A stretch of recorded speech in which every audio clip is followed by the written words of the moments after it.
미국 엘라베마 주에 엔터프라이즈라고 하는 마을이 있습니다.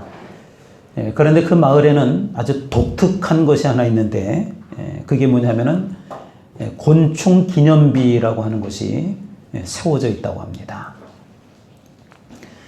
그곳에 곤충 기념비가 세워진 이유가 있습니다. 이 엘라베마 주는 원래 이 목화, 그러니까 옷감의 원료가 되는 그 목화의 주 산지였습니다. 그 지역은 오로지 이 목화 농사를 통해서 다른 지역에 비해서 상당히 부자가 된 그런 지역이었습니다. 그런데 어느 해인가부터 그 지역이 이상한 벌레가 생기기 시작했습니다. 그 표현에 의하면은 우리 쌀벌레 바구미라고 하는 게 있죠. 그 바구미 같이 생긴 그 벌레가 생기면서 그 목화를 온통 먹어 치워버리는 것이었습니다. 그래서 그 벌레가 생긴 뒤로는 목화 농사가 자꾸 실패하기 시작했습니다. 우리로 이야기하면은 큰 위기가 찾아온 것입니다. 그 문제로 고민하고 있을 때 카보 박사라고 하는 사람이 땅콩 박사라고 해서 그 책이 한번 유명하게 베스트셀러가 된 적이 있었습니다.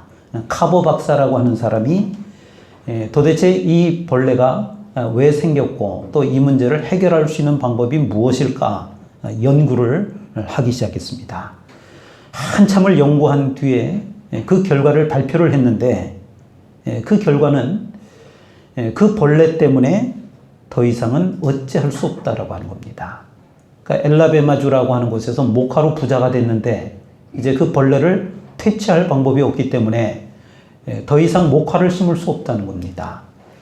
단 그 지역에 한 가지 할 수 있는 방법은, 그러니까 지상에 뭘 심어도 그 벌레 때문에 되지 않기 때문에 땅 속에 심는 작물을 통해서만 성공을 할 수 있는데, 연구를 해보니까 땅콩이라고 하는 거랍니다. 땅콩을 심으면은 그래도 낫겠다. 그래서 그 지역이 땅콩을 농사짓기 시작했습니다. 미국의 전 대통령 가운데 지미 카터라고 하는 대통령이 있는데 바로 그 지역 출신입니다. 그 카터의 집안은 땅콩 농사를 통해서 부자가 됐고, 그리고 나중에 재선은 되지 못했습니다만은 미국의 대통령이 되기도 했습니다.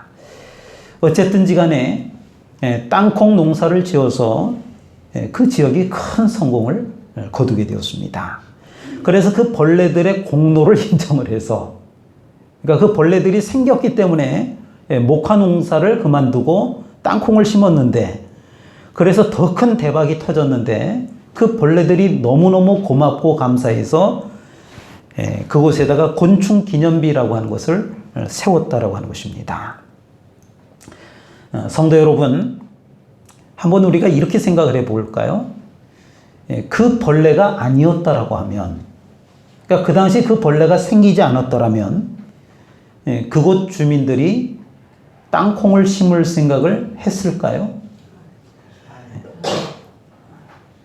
그 벌레가 창궐 하면서 그동안 잘 되던 그 목화 농사가 잘 되지 않았는데, 그런 시련이 없었더라면 그곳에 사는 사람들이 목화 농사에서 땅콩 농사로 바꿀 생각을 그 사람들이 했을까요? 아마도 그 당시 목화 농사를 지금까지 계속했더라면, 수십 년 전 이야기입니다. 이 목화 농사를 계속했더라면 그 목화는 요즘으로 이야기하면 사양산업입니다. 지금은 이제 그 목화를 가지고 지금은 워낙 그 옷감들이 많이 나오기 때문에 목화를 가지고 옷감을 짜내지 않습니다. 사양산업이기 때문에 분명히 쇠퇴했을 겁니다. 시련이 왔기 때문에 그 지역에 그 위기 상황을 맞이할 수 있었기 때문에 지금의 성공이 가능했다라고 하는 것입니다. 성도 여러분, 우리가 어떤 상황 속에서도 좌절하거나 절망하지 마시기를 바랍니다. 왜냐하면 오늘 말씀해 보니까 하나님께서 피할 길을 열어주시기 때문이라고 하는 것입니다. 우리에게 닥친 그 시련을 은혜로 받아들일 수 있어야 합니다. 우리에게 닥쳐오는 어떤 시련이든지 간에 우리는 이런 자세를 가져야 합니다. 내게 꼭 필요한 거야. 내게 반드시 유익이 될 거야. 그리고 이것을 통해서 하나님이 나를 보다도 높은 곳으로 인도해 주실 거야. 이런 확고한 믿음을 가지고 대처해 나가야 합니다. 이것이 진정한 그리스도인의 모습인 줄로 믿습니다. 오늘 우리에게 주신 이 짧은 말씀은 성경에 있는 말씀 가운데 특별히 우리에게 용기와 희망을 주는 대표적인 말씀입니다. 우리 13절 말씀 다시 한번 읽어볼까요? 고린도전서 10장 13절입니다. 읽겠습니다. 시작. 사람이 감당할 시험 가운데는 너희가 당할 것이 없나니 오직 하나님을 믿으사 너희가 감당하지 못할 시험 당함을 허락하지 아니하시고 시험 당할 즈음에 또한 피하기 위해서 너희로 능히 감당하게 하시느니라. 아멘. 혹시 여러분들 가운데 정말 견디기 힘든 큰 시험, 큰 시련이 여러분들에게 닥쳐와 있으십니까? 시험과 시련이 왔을 때는 이 말씀을 붙드시길 바랍니다. 방금 읽은 그 말씀을 꼭 붙드시길 바랍니다. 그래서 어려운 시험들을 극복해서 승리하는 신앙이 되시기를 주의 이름으로 축원을 드립니다. 이 시험은 우리로 하여금 타락하게 만드는 것이 아닙니다. 그 시험을 이기면 성공의 상급을 반드시 얻게 될 줄로 믿으시길 바랍니다. 사람은요, 이 시험을 반드시 거쳐야 합니다. 인생은 반드시 시험을 거치도록 되어 있습니다. 시험을 거쳐야만 성숙해지는 거예요. 성숙한 신앙이 되는 거예요. 제가 초등학교 때는 매달 한 번씩 시험을 봤습니다. 원래고사라 그랬던 것 같습니다. 원래고사. 5과목을 봤는데요. 국산, 사자, 도덕, 국어, 산수, 사회, 자연, 그리고 도덕 이렇게 5과목입니다. 100점씩 해서 500점 만점인데 그 중에 450점 이상을 맞으면 우등상이라고 하는 상장을 주곤 했습니다. 그런데 국어, 산수, 사회, 자연은 공부 잘하는 아이, 못하는 아이가 구별이 됐지만 5번째 과목인 도덕이라고 하는 과목은요, 공부를 잘하든 못하든 거의 대부분이 100점 맞습니다. 길에다 침을 뱉으면 될까요? 안 될까요? 어른을 공경해야 될까요? 이런 거거든요. 그러니까 공부를 잘하든 못하든 다 맞출 수 있는 그런 시험이었습니다. 저는 그 당시에 제 점수가 어렴풋이 기억을 해보니까 어떨 때는 상을 받기도 하고, 그러니까 450점이 넘을 때도 있고, 어떨 때는 그거에 못 미쳐서 못 받기도 하고, 제 성적이 그랬던 것 같습니다. 하루는 시험을 봅니다. 시험을 보는데 마지막 5번째 시험, 도덕 시험을 보는데 마지막 19번, 20번 문제까지 다 풀고 우연찮게 고개를 들었는데 앞에 앉은 아이가 그 당시 반에서 1등을 하던 희영이라는 아이였습니다. 걔가 날 보여주려고 그런 건 아니겠지만 시험지가 밑으로, 책상 밑으로 조금 흘러내리면서 저도 모르는 사이 19번하고 20번 답이 보인 거예요. 제가 눈을 얼른 감았습니다. 제가 바른 생활 하는 사람이었거든요. 컨닝하면 안 되거든요. 눈을 질끈 감았어요. 아니, 컨닝 안 돼. 그런데 자꾸 보고 싶은 거예요. 그래서 샌눈을 살짝 뜨고 이렇게 봤어요. 그게 답이 이제 보인 거예요. 번호로 이제 1, 2, 3, 4번 이제 답을 쓰는데 내 거랑 살짝 비교를 해봤어요. 내 거랑 둘 다 답이 틀린 거예요. 이상하다. 도덕시험은 누구나 100점 맞는 거고 내가 봐도 내게 맞는 것 같은데 1등 하는 애는 나랑 답이 틀린 거예요. 제가 순간적으로 고민을 했습니다. 이거 어떡하지? 쟤는 공부 잘하는 애니까 제 걸로 고칠까? 고민하다가 제가 고쳤어요. 그 답을 고쳤어요. 며칠이 지나서 종례 시간에 선생님이 시험 결과를 가지고 아이들 앞에 섰습니다. 그러면서 1등하는 그 아이의 이름을 부릅니다. 희영아, 이 녀석아 2개만 더 맞았으면 만점이잖아. 500점. 그걸 어떻게 틀려? 저는 440점이었습니다. 그날. 그것만 안 고쳤으면 제가 450점으로 딱 우등상 받을 수 있었는데 제가 상을 받지 못했습니다. 살면서 시험이라고 하는 걸 우리가 보게 됩니다. 시험이라고 하는 제도가 있습니다. 요즘은 어쩐지 모르겠어요. 진급시험, 서리에서부터 준회원 1년급, 2년급, 3년급의 목사를 받고 또 1년 더 준회원 4년급까지 5년 동안 시험을 봤습니다. 제가 11월 달에 진급시험을 보는데 6월 달에 공고가 납니다. 시험 범위가. 그러면 6개월 동안 공부하지 않거든요. 목회를 하고 있었거든요. 시험은 불과 한 2주 앞두고 공부를 하는 거지 6개월 전부터.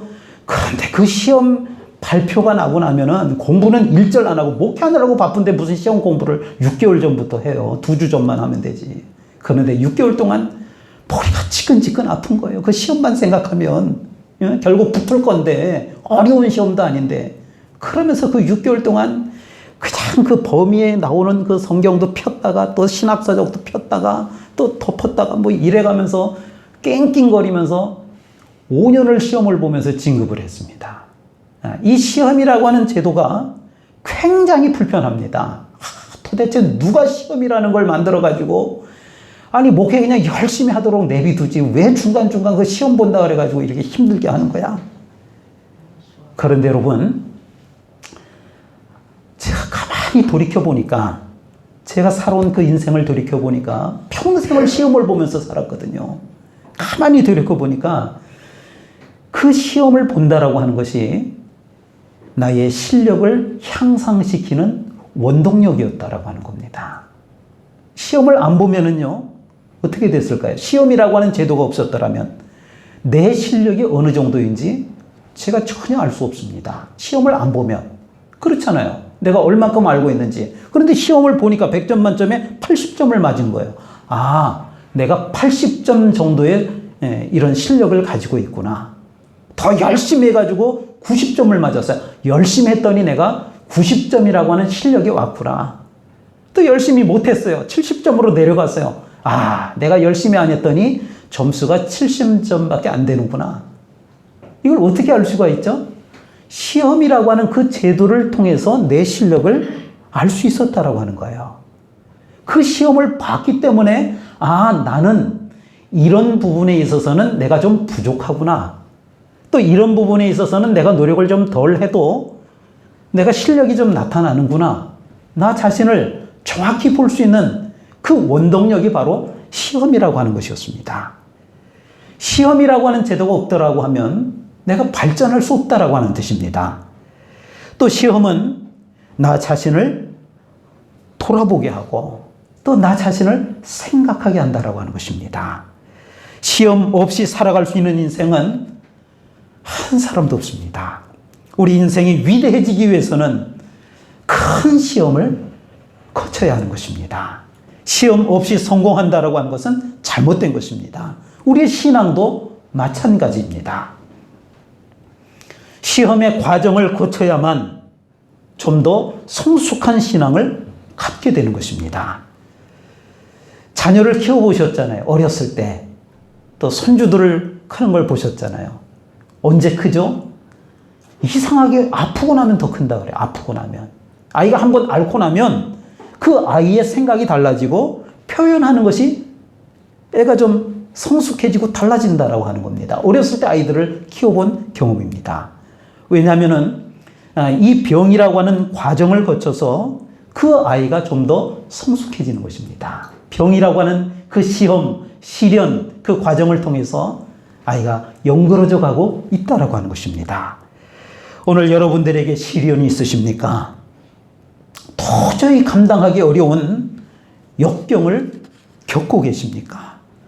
그 과정을 잘 이겨내시면 더욱더 좋은 길이 열리게 될 줄로 믿습니다.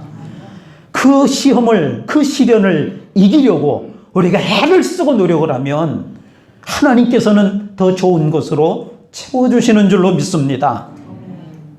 한적한 시골 흐르는 시냇물 소리를 듣습니다. 그 주변이 조용하면 조용할수록 그 시냇물 소리는 더 크게 들리도록 되어 있습니다. 그 소리가, 시냇물 소리가 그렇게 정겹고 또 맑고 분명하게 들릴 수가 없습니다. 이 세상에 그 어떤 소리보다도 아름답고 또 어떤 멜로디보다도 영롱한 선율로 들리기도 합니다. 그런데 여러분, 그 시냇물은 졸졸졸 흐르기만 하는데 어떻게 해서 그렇게 아름다운 소리를 만들 수 있는 걸까요? 물이 흐르는데 왜 그렇게 아름다운 소리가 나는 줄 아십니까?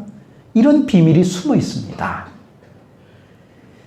그 흐르는 시내에 물만 있다라고 하면 물 자체로는 아무런 음향을 만들어낼 수가 없습니다. 물만 가지고, 졸졸졸 흐르는 그 물만 가지고는요, 특별한 소리를 만들어낼 수가 없습니다. 그런데 그 시냇물 안에는, 그 시내 그 안에는 여러 가지 크고 작은 돌들이 있습니다.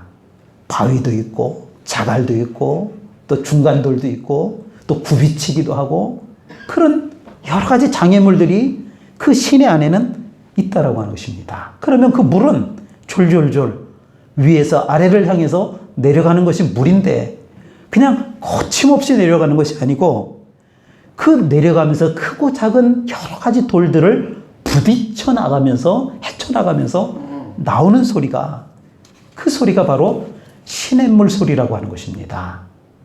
돌들하고 부딪히는 소리입니다. 큰 바위하고 부딪히기도 하고 굽이치면서 크게 부딪히기도 하고 또 작은 돌들이 수도 없이 많으니까 거기를 내려가면서 그냥 그 물들이 부딪히면서 내려가는 것입니다. 사람들은 꿈꾸기를 이런 꿈을 꾸잖아요. 저도 그런 꿈을 꿨어요.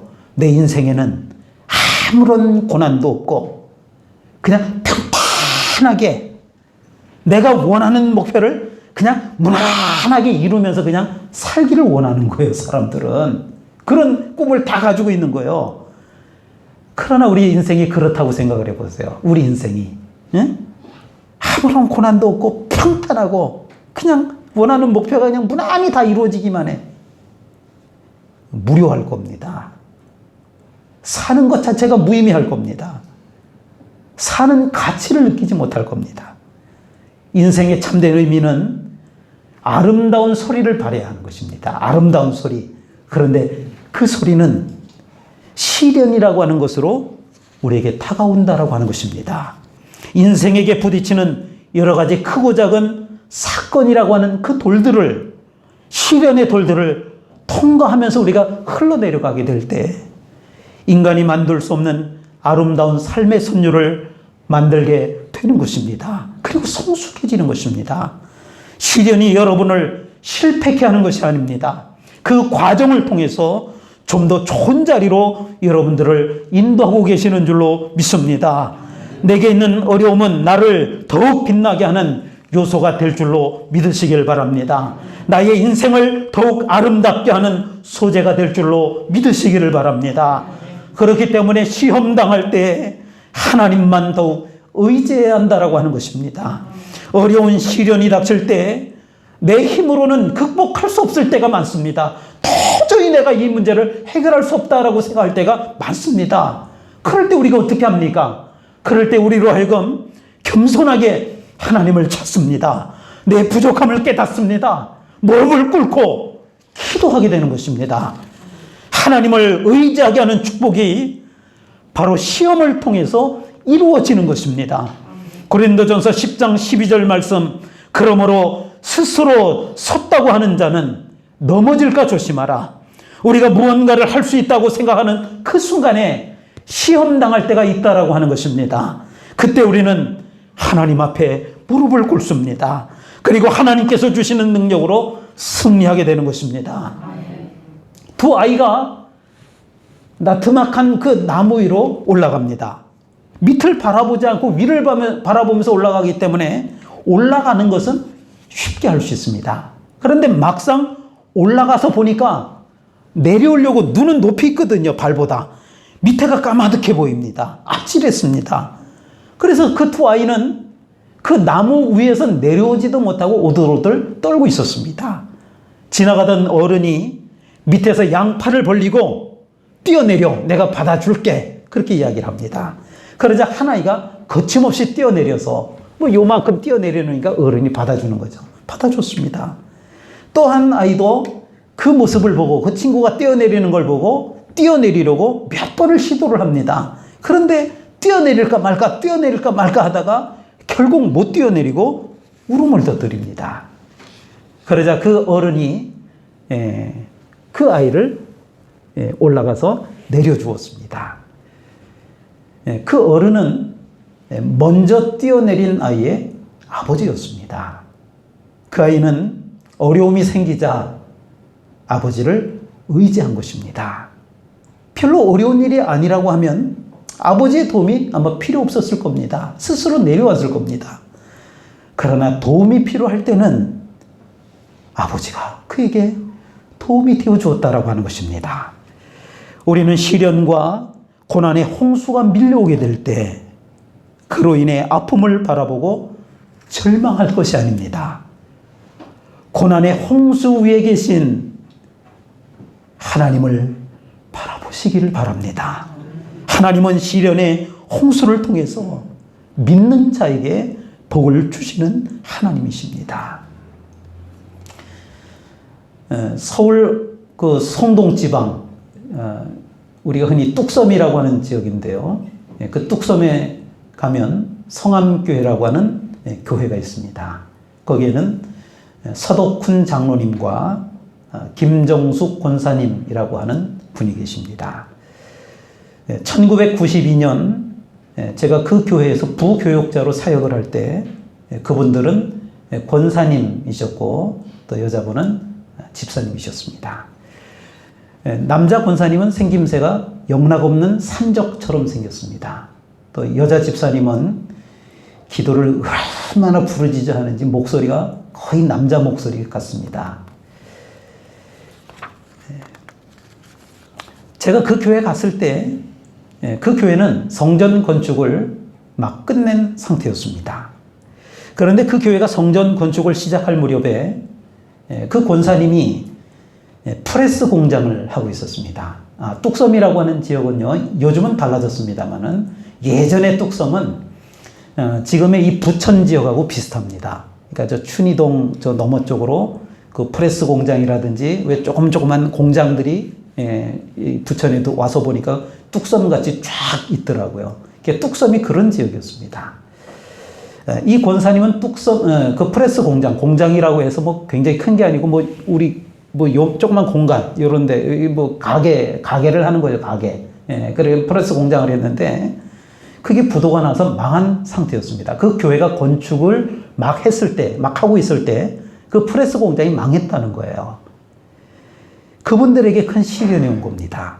그런데 그분들이 어떤 분들이냐면 굉장히 담대한 분들입니다. 그분들에게 겨우 남아있는 거라고는 제가 기억을 합니다. 반지하, 방 2칸짜리 집인데요. 전세금 1,500만 원짜리 집입니다. 그 당시에. 그런데 주인으로부터 1,500만 원 전세로 살고 있는데 500만 원을 돌려달라는 거예요. 500만 원. 그래서 그 돈을 돌려받아서 그걸 건축 헌금을 하고 그 500만 원에 대한 것은 월세로 돌린 거예요. 이분들이. 물론 이건 제가 와서 들은 이야기입니다.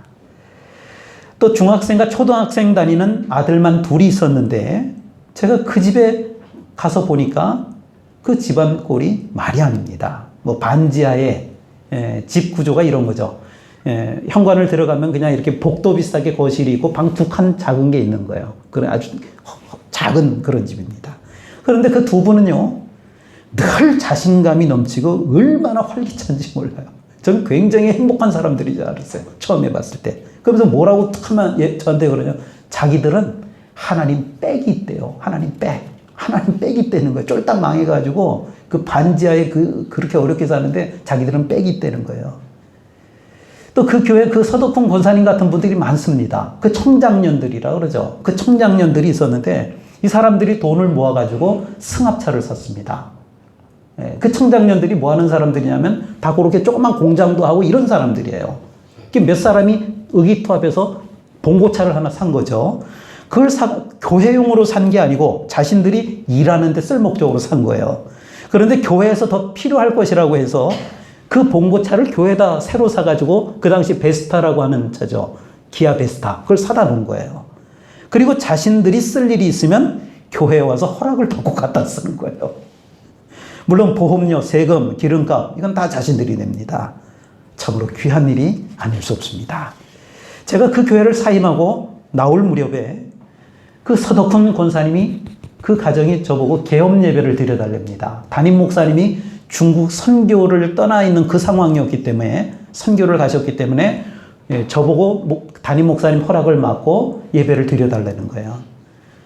프레스 공장을 다시 차렸는데 그 기업 이름이 대청기업이래. 크게 번창하라. 가서 봤더니 뭐 몇 평 되지 않는 개딱지만한 데다가 차려놓고 거기서 대청기업이라고. 그래서 속으로 좀 웃기더라고요. 그래서 제가 예배를 드려줬어요.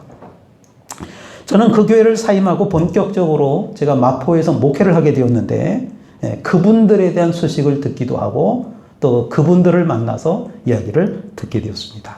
엄청난 기업으로 축복해 주셨습니다.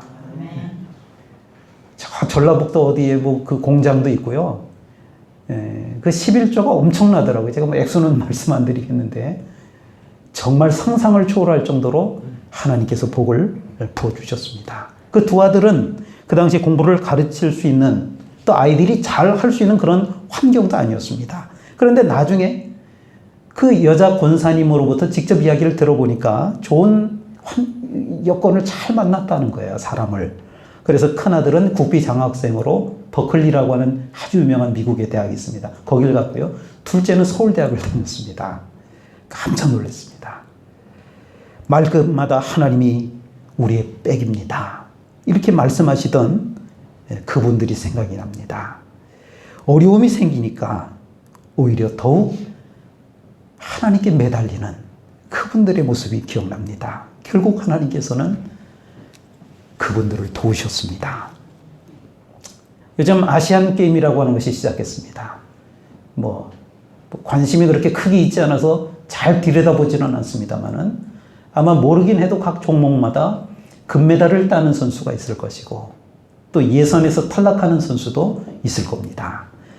그러면 좋은 성적을 거두는 선수는 왜 좋은 성적을 거두는 걸까요? 물론 재능도 뛰어나야 되겠지만 분명히 이유가 있을 겁니다.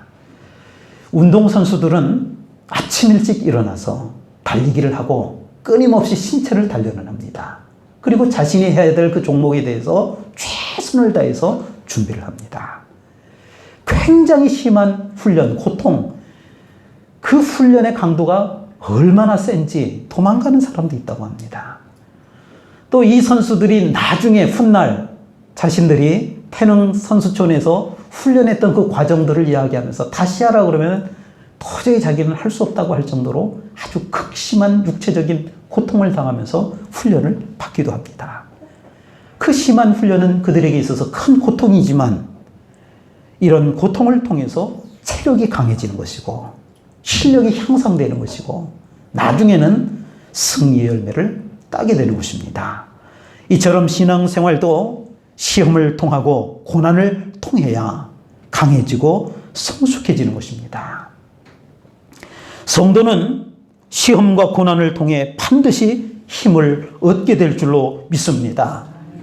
스펄전이라고 하는 아주 유명한 설교가 목사님이 계십니다. 이 스펄전 목사님이 어느 농가를 지나가게 되었습니다. 그런데 거기에는 풍향계가 있는데, 그러니까 바람의 방향을 알려주는 이 뱅뱅 돌아가는 풍향계가 있는데 그 풍향계 끝에 보니까 이렇게 써놨다는 거예요. 하나님은 사랑이시다. 그러니까 이게 자꾸 바람이 불 때마다 하나님은 사랑이시다라고 하는 게 돌고 있잖아요. 그래서 그 목사님이 그 농부에게 물어봤답니다. 하나님의 사랑이 풍향계처럼 이렇게 늘 변한다는 얘기입니까? 계속 돌고 있으니까. 그랬더니 농부가 이렇게 대답을 했습니다. 그런 말이 아닙니다. 바람이 어떤 방향을 가르치든지 간에 하나님은 여전히 사랑이시라고 하는 말입니다. 성도 여러분, 하나님의 사랑은 바람에 의해서 바뀌지 않습니다. 환난이나 고난의 바람에 의해서도 하나님의 사랑은 절대로 바뀌지 않습니다. 자기의 아들을 아낌없이 십자가에 내어주기까지 우리를 사랑하시는 분이 하나님이십니다. 그래서 어떤 분들은 이 부분을 표현할 때, 십자가에 달려 죽는 그 아들의 모습을 표현할 때 하나님의 상처라고 하는 표현을 쓰기도 합니다. 하나님께서 아무 고통도 당하지 아니하시고 인간의 문제를 해결한 것이 아닙니다. 하나님께서는 최고의 고통을 당하시면서 아들을 통해 우리를 구원해 주시고 우리를 사랑해 주신 것입니다. 부모가 자식을 지극히 사랑하듯이 하나님은 우리를 그렇게 사랑하시는 분이십니다. 부모가 자식을 위하여 아낌없이 희생하듯이 하나님은 우리에게 아낌없이 주시는 분이십니다. 자식이 어려움을 당하면 부모가 그 문제를 어떻게 해서든지 해결해 주듯이 우리 하나님은 우리가 시련을 당할 때, 우리가 시험을 당할 때 그 문제를 반드시 해결해 주시는 하나님이심을 믿습니다. 단 그 하나님을 믿고 의지할 때입니다. 또한 시험을 감당할 능력도 주시는 것입니다. 성도 여러분, 어떤 어려움이 있으십니까?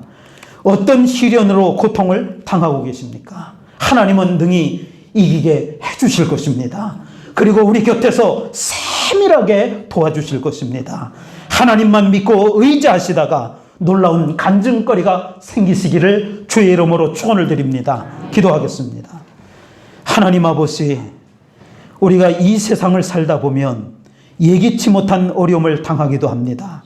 그럴 때마다 연약한 인간이기에 때로는 좌절하고 눈물 짓기도 합니다. 너무나 힘들고 어려워서 포기하고 싶을 때가 한두 번이 아닙니다. 그러나 주님, 오늘 말씀을 통하여 시련의 의미를 다시 한번 생각해 봅니다. 감당치 못할 시련을 주시지도 않는다라고 했습니다. 또 시련은 누구에게나 다 있는 것인데 이 시련을 통하여 우리의 인격이, 우리의 신앙이 더욱 성숙하게 하는 것이라고 했습니다. 시련을 통하여 하나님을 더욱 의지할 수 있게 하심을 믿습니다. 시련을 통하여 하나님을 더욱 가까이 할 수 있게 하심을 믿습니다. 말씀을 붙들고 의지해서 우리의 모든 시련을 감당케 하여 주옵소서. 그래서 우리의 삶에 놀라운 간증거리가 생겨나게 하여 주옵소서. 예수님의 이름으로 기도하옵나이다. 아멘.